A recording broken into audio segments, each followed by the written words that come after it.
This is so funny because I can sit here now. I can sit here now. Lost him!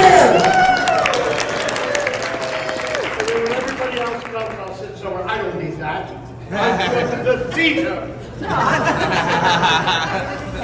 I know, you're so beautiful. How about, is this like the greatest moderator in the history? Greatest moderator and beautiful and taken. That's actually not true. Oh, I thought I meant Yeah, you did. That's no longer a thing. He was going to say, I thought I meant a husband. It's like, yeah, you did. And that's didn't go over for a while. Oh, So. all right, well, Unfortunately, it's what it is. So they'll all be here, but we can start, right? Yeah. From the elevator I met last night. Let me text Lisa and let her know we have you. That's so funny. No, she told me 12:15, so I was not ready. You surprised me. All right. Well, I'm here. They'll start coming. People will be here. Is there any questions while she's texting? Yeah, man. I always, what I say to my kids? The most important person is sitting in front of you. Why are you texting? The most important person right now is your bosses. You've been killed in so many films. What's it like being killed, and do you have a favorite on-screen death? Oh, that's a good question. I've been killed a lot. I wonder, like when they did Lost, Carlton Cuse said, well, we broke the character. We knew he was going to die in the 3rd episode, and we immediately thought of you.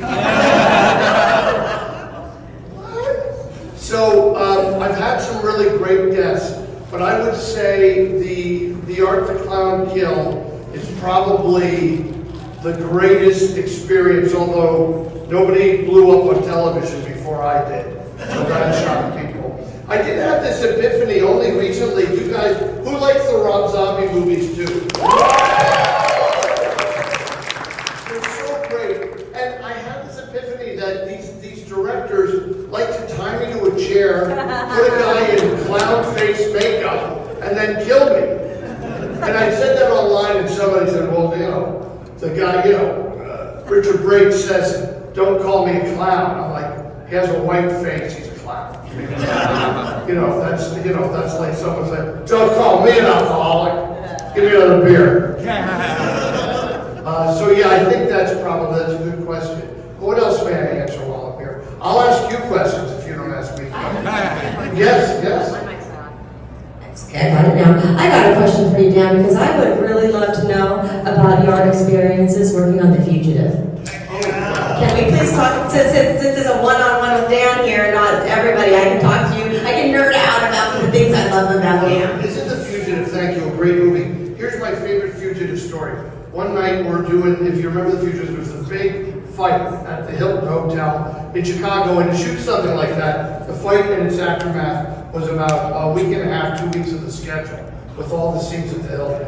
And one night, they take us out and shoot us, and they take Harrison and shoot Harrison and Tom and Joe, because we were all in different parts of the hotel. So you'd just be waiting there till they'd say, Dan, could you come? And then you go do your scene. So Harrison's sitting on a lens case. They have these big cases that have the camera equipment, and you're not allowed to sit on them, but he's Harrison Ford. So Han Solo's sitting on a lens case. So I think, well, I'm Harrison Ford adjacent. So I sit on the lens case, and we literally sit two guys who know each other now for 5 months because of the movie, and this is the end. And finally, after maybe 5 minutes of neither of us talking, I said, I don't know what to say to you.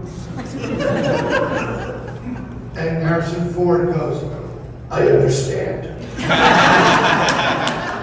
And that was the entirety of our conversation. Because what are you going to be like, was it cold on Tatooine? Yeah, kid, that was a goddamn set.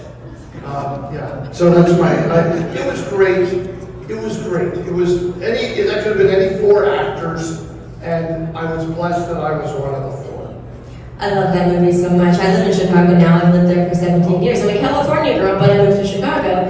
And that's a great Chicago movie, man. So many great exteriors in that one, right? Oh, yeah, terrific. Yeah, man. Any audience questions for Dan here while we got him? Private show with Dan?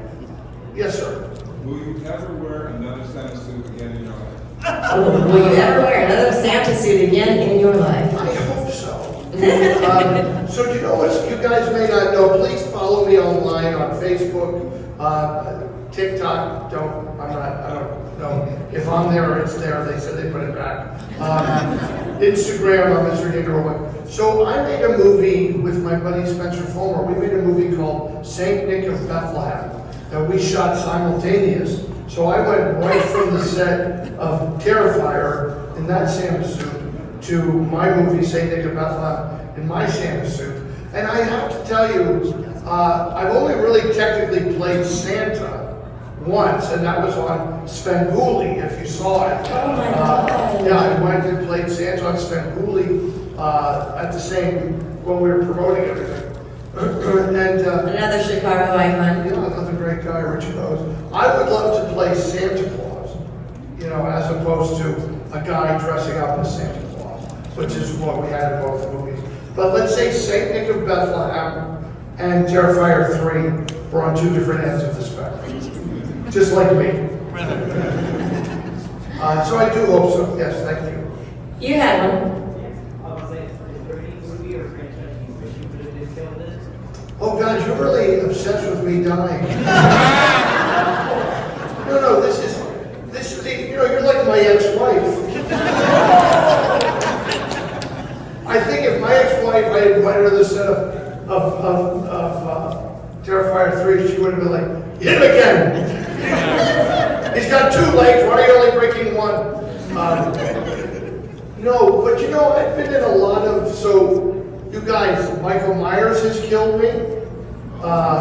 The Phantasm Sphere has killed me. Oh, yeah. Now, those 2 alone, because growing up, any of you who have white hair my age, those were our movies. Like, I remember seeing that, and seeing those movies in the theater, and you could never believe. I'm also, like, I'm in Star Wars. I'm in the Skywalker storyline, because I'm in the Jedi Fallen Order and Jedi Survivor video games.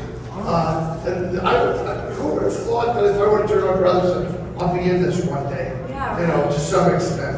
Hey, how well do you guys know Halloween, the original movie?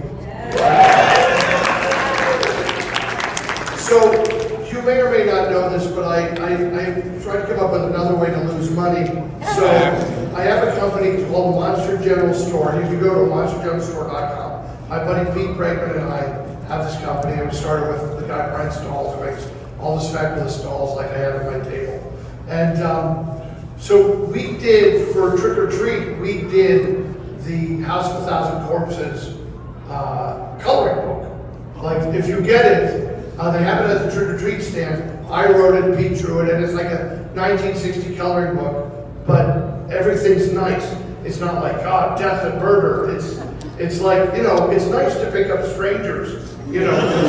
Like, everything's ironic because it's all the joke. So we also just did one for Trick or Treat for Halloween. So I watched Halloween, and they are 3 of the worst babysitters in the No, what kind of babysitters are they? The guys get banging the girl in the bed of the, like, you go, all right, we'll be back Sunday morning. And the guy comes home, honey, somebody's drank the beer. Honey, remember that guy who works at the grocery store, he plays football? I swear to God, he's hanging upstairs. Honey, when we left, do you remember someone putting a dead body and a tombstone on our bed? You know, and Laurie Strode, who's considered like the hero, the original Final Girl, she puts 2 12-year-old children of opposite sex in a bed together and locks them in a house. I'm sure they had a baby.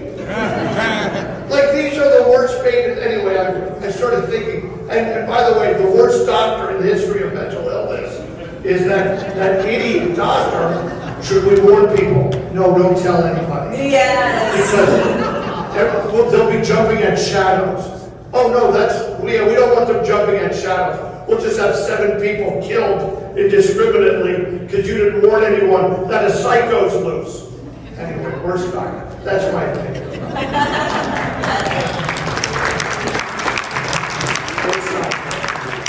For those of you who just walked in and you're like, what the fuck? Where's the rest of the crew? They're on their way. They're getting their stuff together. They'll be here real shortly, okay? Hey, but we have one more walking in the back. Felissa, come on up.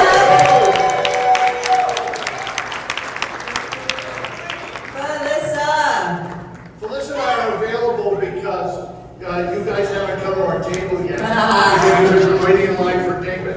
Felissa, come sit with me. Why doesn't she come sit with me? Because I want her. She's all mine.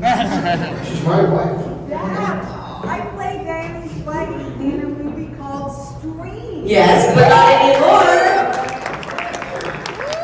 You guys saw that movie, right? You both did.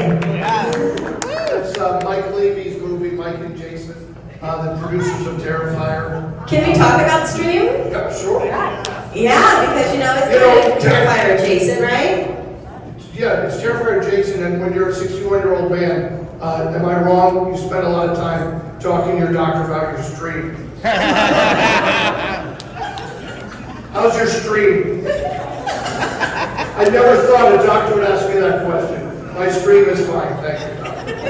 And Danny and I have another movie that just came out called Crust. Oh, that's right. Danny's hilarious. Sean Whalen's one, right? Sean Whalen's directorial debut. There they are! Yes, thank you.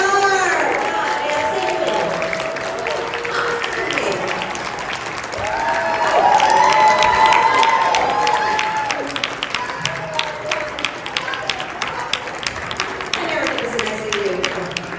Hey, baby, how you doing? I was taking a list. Hey! David, how's your stream? Whoa, stream. Yes! Okay, it's like Marcus is here.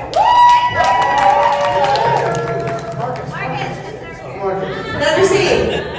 We love that. Guys, it's like Beatlemania out here for these guys. It's crazy, right? I'm so happy for you all. Right? It's really Beatlemania and honoring. Okay, so we have a lot of audience here, and I normally start by asking you guys questions first, but I want to make sure everyone has an opportunity if they wanted to ask a question, so I'm breaking my own rule and I'm throwing it out to you guys first. Does anyone have a question for these guys? Yes. Hi, icons. Oh, that's nice. So I was wondering, because I remember seeing all over TikTok last year, the Art the Clown at the mall, like fans filming him and everything. Do you guys have any funny encounters that happen at the mall when you guys were filming? Funny encounters at the mall. I can't remember. Oh yeah. Oh yeah. We told them there was a crowd at the mall. They were watching us. They were overlooking the balcony, and now it's starting to build. And he's still in makeup, so no one knows where. And so no one knows what we're shooting. So they kept asking, "Oh, what are you filming? What are you filming?" And we told them the most boring thing that we could think of to try to let them disperse. And we said it was a mayonnaise commercial. Very spicy mayonnaise. But you mean when he was in the mall later before the movie promoting this? Or like when I was scaring people in the mall. Yeah, Oh yeah, I scared people in that other mall. Right before the movie came out, they sent me out to a mall in New Jersey, in like the Spencer's, and I walked around the mall, and I scared the crap out of a lot of people. We actually had the cops called on us. It's not a Terrifier film if the cops aren't involved. The cops have always come at some point in the making of one of these films. So that happened there. I was just sitting in one of the little massage chairs out there, and there was this like lady and her family coming out with her kids, and they see me, and I just waved. That's all I did. I just waved, and she would go, "Run!"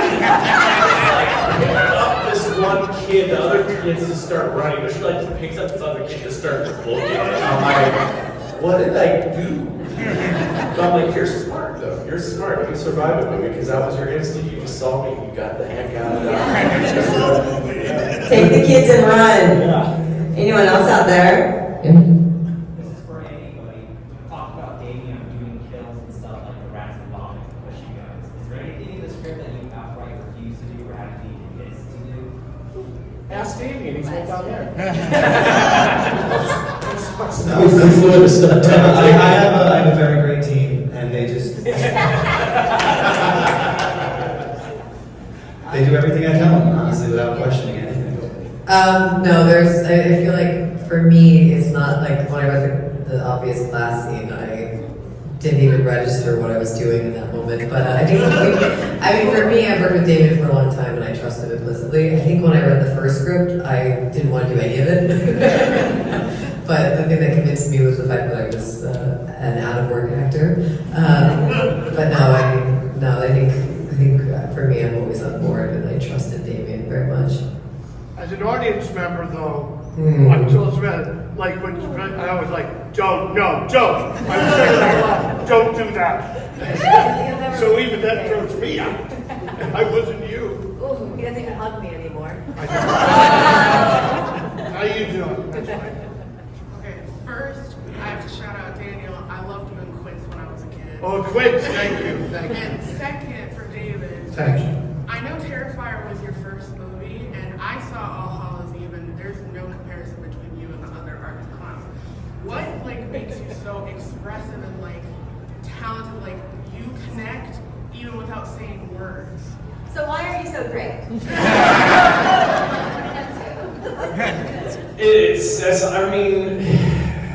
I have a long history. I just love silent films. I love silent comedy, just comedy, especially slapstick comedy. So I grew up watching The Greats, and that's how I learned. But I also realized 2 years ago where I got a lot of my mannerisms from. I thought it was just from watching all these movies, but I was at one of my cousin's wedding, and I have an aunt that is deaf. And she lip reads very well. I didn't really learn a lot of sign language because she lip reads very well. And so everything, when you interact with her expressions are very exaggerated, all of her facial expressions, her arm movements and everything. So you tend to do the same thing when you're talking to her so she can understand what you're saying to her. And I realized that while I was talking, I was like, oh my gosh, this is where all this comes from my Aunt Wanda. And I'm like, this is amazing. So I had to tell her that when I realized that. I was just like, oh, that means so much. Because she's so funny. She loves horror movies because she can't hear the music. So she gets more scared than anybody else. And I love to tell the story about her because I love to scare her because she is the funniest person to scare because she does not scream like a normal person. She learned how to scream from reading Donald Duck comics. So instead of going ah or anything like that, she goes what? And she's like, why are you so mean? And I'm like, because you're deaf. Yeah.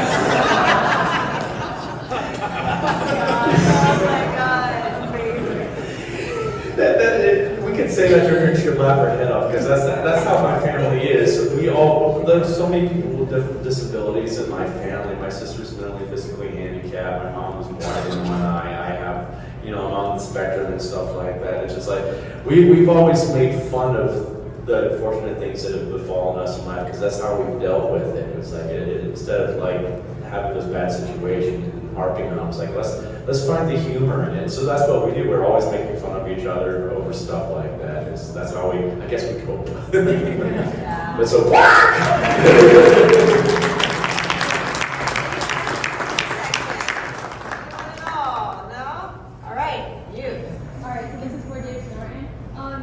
So how did you get into Ice Nine Kills, a work of art music video? How did that transpire? How did you get into that? How did that come? I just crashed it.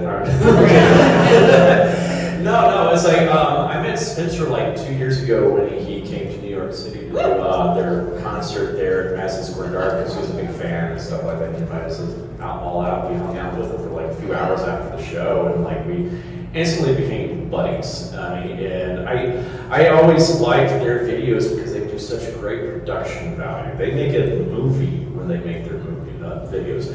And I was like, oh my God, we gotta collaborate one day. And so it just happened. He's like, hey, I got an idea.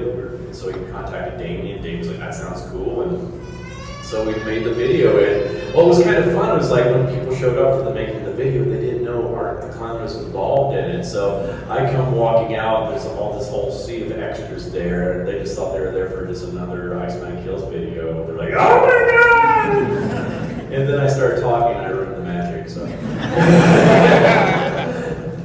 saw another hand somewhere over here. Yeah. Are we going to get a backstory for Art in number 4?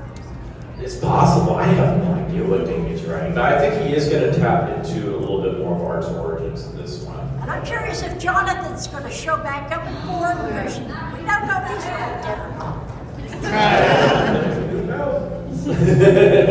And I also want to know from all the people you killed up there if they laughed as hard as I did.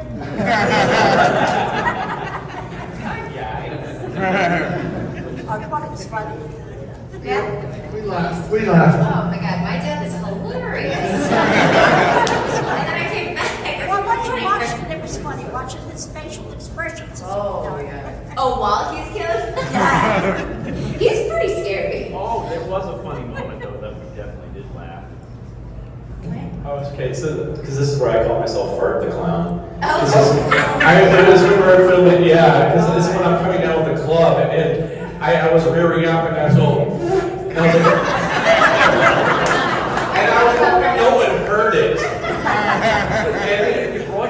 Yeah, but at the time, I hope no one heard it, and then I just hear everybody just start laughing, she's down before I cackling. I'm like, I'm so sorry. It's the beef tips. Those beef tips that we had for dinner That was the scariest part of the movie. But it's a very good set. It's a very good set. Like Damien and the Leavys, it's a good set. I have found, and we had a great time doing what we did. And he's a great guy. And I think you just hit on something. I'm very intrigued. I'll bet you if you went back and looked at all those guys that you adore and love, they were probably all, if there was a spectrum, then on the spectrum. Like to be able to do all the things they do. That'd be an interesting thing to look into. But it's always a good set, and it's a light set, and that's the greatest gift for an actor. Is even if you're doing this kind of thing, it's not like, okay, we're killing you. I made a movie where a girl had to die in a hospice, and for 2 days nobody really joked because it was awful. But when we're cutting ourselves up and getting bludgeoned and raping ourselves with glass, it's funny. Actually, David was my eyeline for that. We were definitely not laughing. David was actually disgusted when I was doing that. But that wasn't my death scene. That was another death scene of something else. But no, in the first movie, when David was supposed to be over me and he was eating my face, we didn't have many takes because if you get the blood on your face, it then stays, it's hard to get off. And I remember you were standing over me and I was like, I can't fucking do this. David, please do not be in my face right now. I was laughing so hard. Yeah, David was actually getting upset with us. Yeah, we had the giggles. We always do though. I just started doing my silly voices and everything. I was like, oh yeah, you got some delicious things.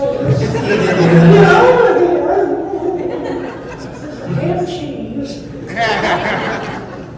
Open face sandwich.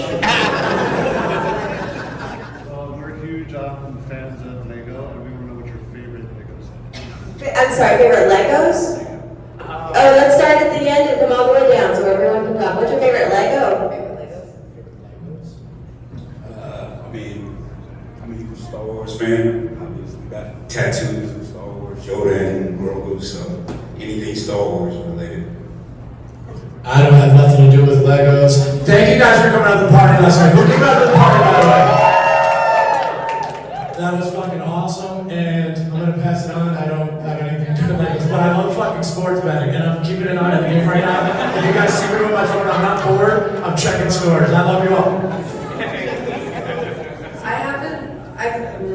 I grew up playing with Legos with my brothers, but I don't really but I did buy my nephew, my 7-year-old nephew, like a Pokemon Lego that was very complicated to make, and so that was cute, I'll say that.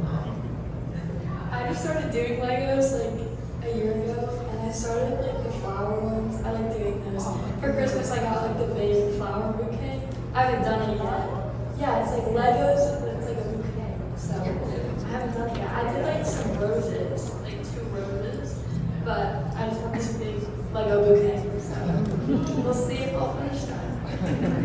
I'm super into the Harry Potter Legos. Because, yes, they're so good. The way that everything moves, I'm just like blown away by how they do stuff like that. Like the room of enchantment, I don't know if anybody knows this, but it like hides and then you can open it up. I love Lego. Are we talking about waffles? Oh, yes. Is there a Universal Monsters Lego? That would be the one I like. I've been like a lifelong fan, so I grew up on the classic like pirate and castle sets, so those were my big ones back then. My favorite one, especially because I saved up money for months for it. It was like it was the Skull's Eye schooner, which is one of the big pirate ships and everything like that. That and the Black Seas Barracuda, so I was very happy to get those. But recently I got to the modular sets because now I finally have my own apartment, so I have more room for stuff. So I've been building a lot of those, and of course some of the Batman sets I've been having. So Harry Potter. I have 4 tubs of Lego from my childhood, and this is the thing is I always tell people like your parents are like, oh, you shouldn't be spending money on Lego. I'm like, no, these things are actually a great investment because they appreciate in value. Even after you take them out of the box and build them, they're still worth money. It's like I found out, I went online recently and I was just looking up the prices for like some of those old sets I had as a kid. Like that set, it was like about $100. The pirate ship. Then it's worth over $2,000 now, and I'm like, out of the box. I'm like, where are these Legos? Yeah. Well, I had fun telling my dad that. Like, Dad, guess what? He's like, no.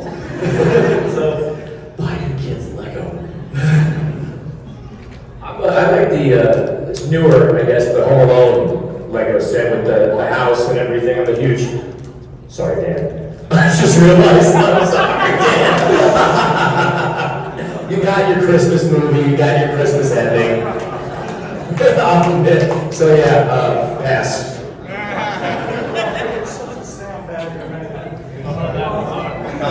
Felissa, what's your favorite? Yeah, those Legos are really cool when you have a lot of kids and those suckers are everywhere. The best Legos are the Legos that are back in the box that you can't step on. We've been Korean War Steve Della, Salla. Thank you.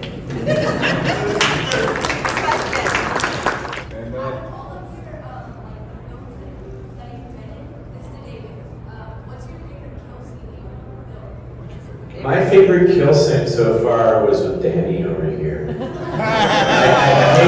everybody else.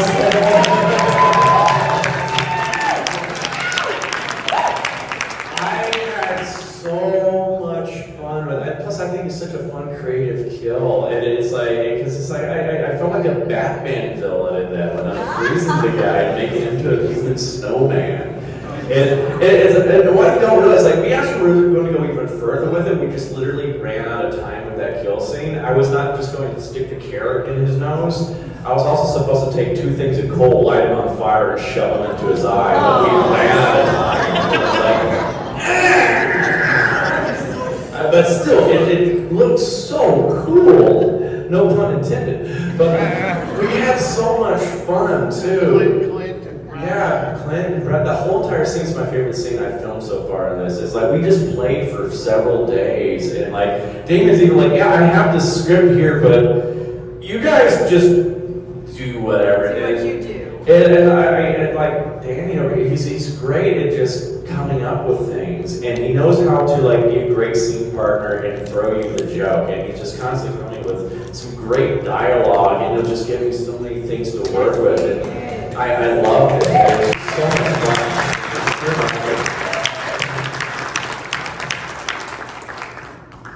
In the back again. There was one clown who had to try to like kill a doppelganger of himself. What were you when he tried to do? That would because I don't really want to go into detail with that because I've had this idea for a kill scene that I want to do ever since the first film that's based on something from a Marx Brothers film, from Duck Soup, and I would love to do that variation of it, so I don't want to go into detail about what I would have to do with that scene, but there's something I do have in mind if a situation like that came up, and I think it would be really fun. But I don't want to spoil things, just in case David finally implements it. I saw a hand in the back over there, yeah.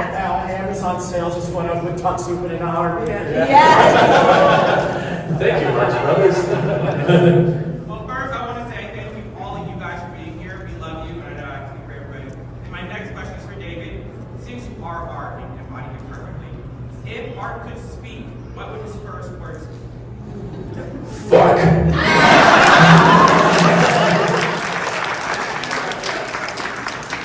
And would it be in that reading, or would it be like, fuck? Like what scenario would you be saying this in? I imagine you just stub his toe out, fuck! Could that be funny to have it be over something completely innocuous? Yeah. Oh, there's a hole in my sweater. Yeah. You know. Really? He talked for that? Yes. How did you come up with the name Art the Clown? I think that's definitely a dating question, but if I remember right, it was like someone had seen what art looked like. This is like the first concept of him. It's like, oh god, that guy's a work of art. Yeah, and they're like, oh, there's a name for him, art. Yeah, it was just a really cool idea. So I was like, yeah, it works. I like it. It's full of it. Yeah, hey Damien. Anyone else? Yes. This is for anyone who wants to answer. How does it feel to be a part of a film that has transcended the horror genre? I'm old enough to remember Freddie Mania and how there are a lot of kids who had never seen a Friday the 13th. Well, I'm not like an Elm Street film, but they knew who he was. And how I go to clubs, I see small children that are dressed up as Art the Clown or the little pale girl who haven't seen the films. How does it feel to be involved in that and have this pop culture phenomenon? I think it's pretty cool because I was one of those kids during Freddie Mania where I had not seen those movies because I was so young at the time. But I still remember even going to go get shoes at Shoe Carnival, and they had a whole entire wall of Freddy Krueger things, and so I knew who Freddy was. He would even come on shows on Nickelodeon as a guest star just to do like Q&A sessions, and I thought that was so cool. So that's why I think it's amazing to see children now dressed up as like Art or Pale Girl or Sienna and all these characters, Victoria, and so it's amazing because I know because I was that kid at one point, and that was something that has stayed with me. Like Freddy's my king, and so knowing that there's probably going to be future generations where that Freddy was my king, Art might be theirs later on in life, and they'll be sharing that with their children. It's going to be one of those experiences that's going to transcend generations, just like how Dracula and Wolfman and Frankenstein's monster and the Mummy have transcended generations. It's one of those things. That's what I love about this genre. Is like these characters aren't something that's just a flash in the pan. They're just here for a little bit and that's it. These characters, even after the actors that have played them are no longer with us, they keep going for generations and generations and generations. So to be a part of something like that's pretty special, I think. I think also like one thing that we don't take for granted is it's like a one in a gajillion what Terrifier is doing, because of course it's made waves in horror, but like even how it's affecting the industry at large. I mean, we're one of the highest rated unrated film of all time, and it's really special to see how it's inspiring people. But like even just doing these conventions and talking to all of you, and seeing how a lot of you light up just because it feels like something finally has come that you've been waiting for years, decades, and that is really special, at least for me, to experience, because I think falling in love with horror through everyone else that I've met, and that is like something that is rare. You can't really explain something like that. So I just want to say also that That's because of you guys, is why that's happening. You know, this is, yeah, you know, you guys are just as much as part of the success of Terrifier and why it's doing what it's doing. You know, because we can obviously make these movies and Damien could create these films, and, you know, if an audience doesn't find it or see it, then it's kind of dead in the water, and, you know, and that's it. So, you know, thank you to you guys for sharing it, spreading it, talking about it, and showing your kids and your friends and different, you know, family members, whatever, and just enjoying what we do, because we wouldn't be here if it wasn't for you guys. I gotta say one thing too, please, let me jump in here. Look what Terrifier's led into also, like, we just got to see Screamboat the other night, and it was fucking awesome. Who saw it? It was fucking awesome. Steve shot it, Mike, David was awesome, and look what it's growing into, all these other movies that's like from Terrifier to growing and growing and growing, and Kailey's, give the accent, do it. What are you talking about?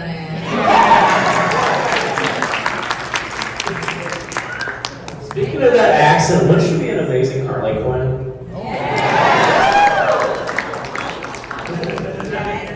Just say it. David, you've gotten to play Mickey and Rich so far. Is there anyone else like an iconic character like the killer? I mean, who else?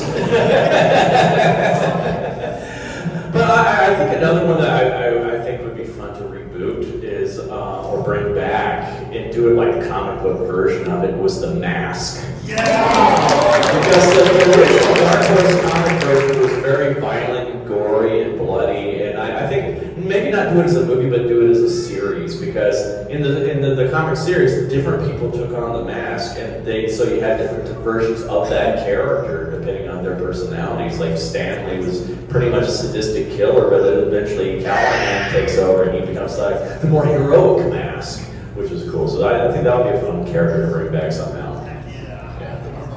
All right. So I have a question for each of you before we wrap this up, and then you can go and see them at their table and get some more cool merch. Okay, let's start with Felissa this time. Felissa, kind of non-art related, but it could be if you want it to be.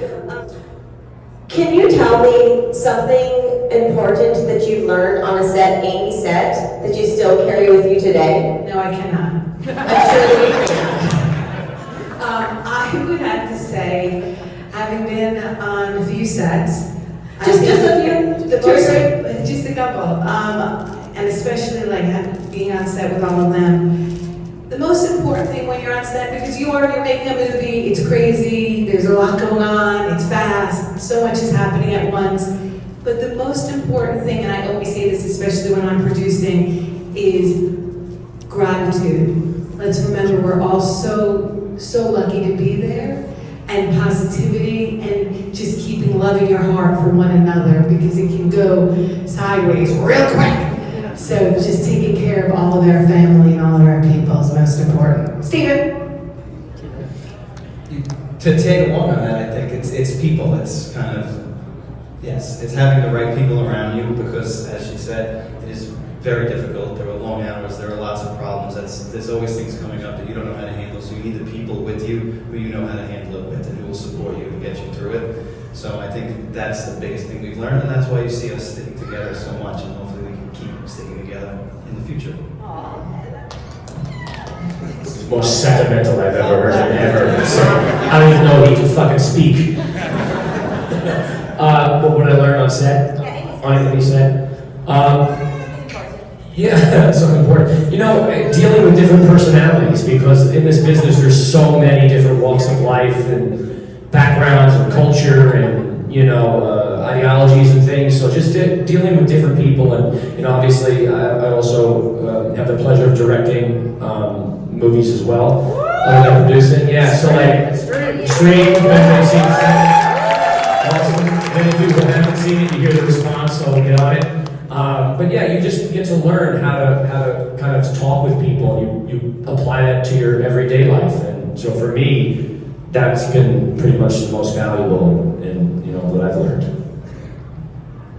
I would say patience, because there's, especially from on the actor standpoint, there's a lot of hurry up and waiting for the actors. You know, we sit there and wait, while everybody else in the crew is is busting their butts, setting up lights, setting up whatever else has to be done, and you just have to be patient because, you know, sometimes things go wrong and you never know, and you have to adapt. So you have patience and being able to really adapt in the moment as well. And I will also say another thing that I've always impressed me about Damien as a director is he is someone that takes the time to get to know everybody on the set. He appreciates everybody that works on these films, everybody from the producers down to every single one of the PAs. He sits down and talks to everybody, gets to know who they are, and appreciates them and treats them as part of the family, because that's how we operate on set. We operate as a family, and I think that translates to what you see on screen. You get a better product that way when it's just not just people there just to show up for a job. Everybody's enjoying what they're doing. They're actually dedicated to what they're doing and put their heart into everything. Thank you. I just echo, look, as a director, here's the way, I always say this, when in doubt, do what a human would do. Because actors always go to a place that you go, it's not really how a human would react to that. But gratitude is important. Last week I was shooting a monster movie called American Cryptid, and there was a beautiful full moon, and there was this girl in a full monster makeup, and you know, they were rushing, and I just said, can we just take a moment to remember that not everybody is sitting under this full moon making a monster movie with someone in a monster suit, with a crew that likes monster movies, and to take that moment and just say, yes, we're a lucky band of nuts doing our dreams, and that's nice. So thank you. Very good question. Absolutely, and I think like being able to think on your feet is really important too. In film, it's never finite. It's different in like theater. There is a performance every time you do it, but with film, you can stop the scene and go back at any point. You can do a million different takes. So you never know what in the end is going to be chosen. Like as an actor, you don't really have any control over the editing, so you do your absolute best to give them as many options as possible and play, and always try to be as spontaneous and just in the moment as possible. And I think that's something that you're supposed to do always as an actor, but with film is like, it's like extra life because there's no performance. It just can keep going. I'd say work really hard, show up ready, and have your lines memorized. Want to be there, like make sure you really want to be there. Show up early. I worked on General Hospital, the soap opera, and I flew from North Carolina to Los Angeles to film that. And I would get my scripts, paragraph after paragraph, like a day before I would go film it. So I would just sit down and just work so hard, make sure I had everything memorized, and then I got there and I was just ready to film it, because on sets like that, you do one or two takes and then it's on to the next scene. So you have to know what you're doing and you have to know your lines, because you don't want to be the person that's like slowing everybody else down. So work really hard, make sure you know everything, and be able to take direction too, you know. That's really important, because if you're able to take direction well, you're just like, that's good, because directors want actors that are able to take direction and switch things up if they want them to. So yeah.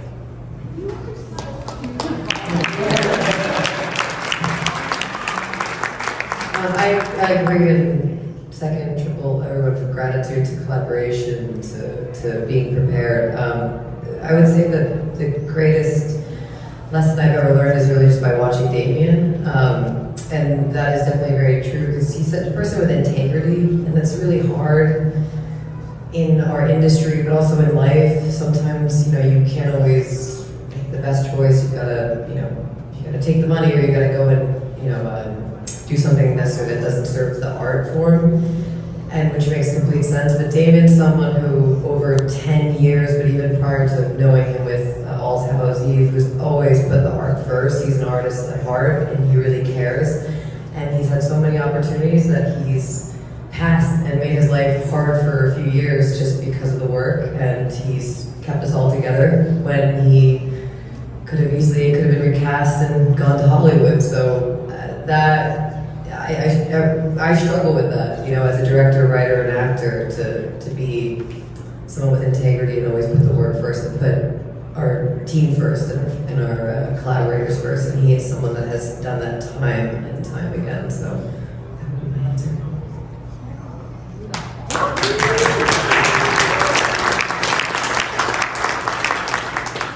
I will make this quick. I just want to say it's the memory. When I was on set, you know, I had a small little scene, but it was, Jesus, fucking people are walking out in the middle of my promotional speech. Fuck off!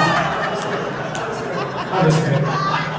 Jesus, wait till you hear this and then you'll say, the memory side out of here. Oh, he's talking, we're going. We'll see ya. Jesus, there goes Damien. So, Jesus, I was gonna do this. Nah, fuck. No, listen. So the memory. So I just want to say, after I shot my scene, I was so excited. I'm like, fuck. They were showing that, like, they were playing the dailies, everything, and like I saw Mike Leavy like hanging around. I'm like, fuck. I want to record this, but I don't want to get caught. So Mike Leavy like cut the corner. Damien cut the corner. I videotaped my scene, and I want to tell you, when I got home, my mother and father were so proud, and I lost my dad about 7 months later. He didn't get to see the movie, so for me, it's the memory. He got to see my scene, and that's what it's all about. And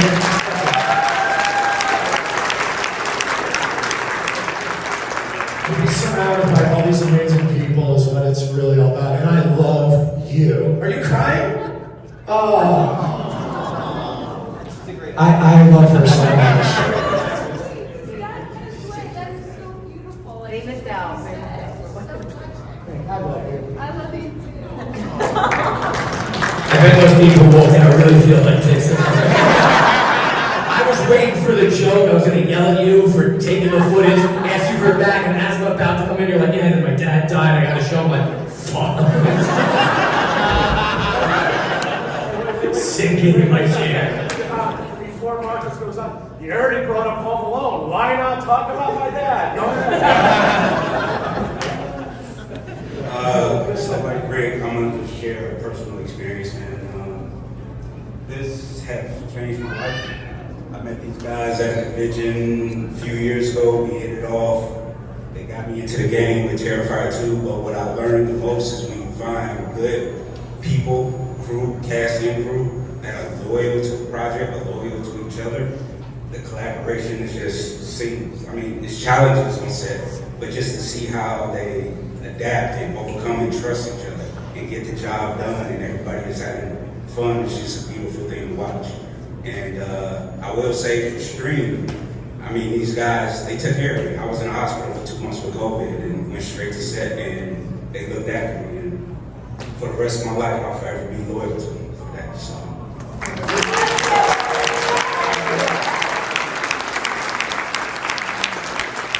And now a word from our sponsor. Should I have a commercial? Listen, remember, Stream Terrifier Jason is Stream. It's on everywhere now. You can rent it, buy it. Green Boat comes out. We saw it the other night. It's fantastic. He's fantastic. She's fantastic. The cast and crew is fantastic. We have been divided up. If you want to meet us, it's been a little hard because we're in a room off to the side, and people think you have to stand in a line to get to the room. You stand in a line for David or for you, Sam, but you can just come into the room and meet us, and we are doing a Sunday special. So come to the table and find out what it is. I'm also headed out, guys, so I will not be at my table. So if I didn't get to meet you, I hope to be in the future. Yeah, I got a Thank you, future Sam, flight. for coming. Thank you. Okay, the cast and crew, don't go anywhere. Let's take a quick photo. I can have you, Steve, Marcus, Rick sit at the front of the stage. The rest of us will stand behind you for a photo. And Mike, maybe you and two. Just so we can. You know what's interesting? I wondered why we all got COVID on stream. That's not really true. I never had it.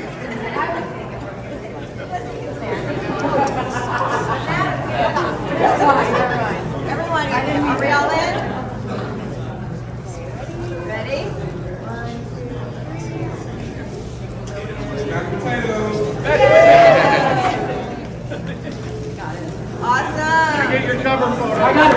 yeah, girl. Now do it.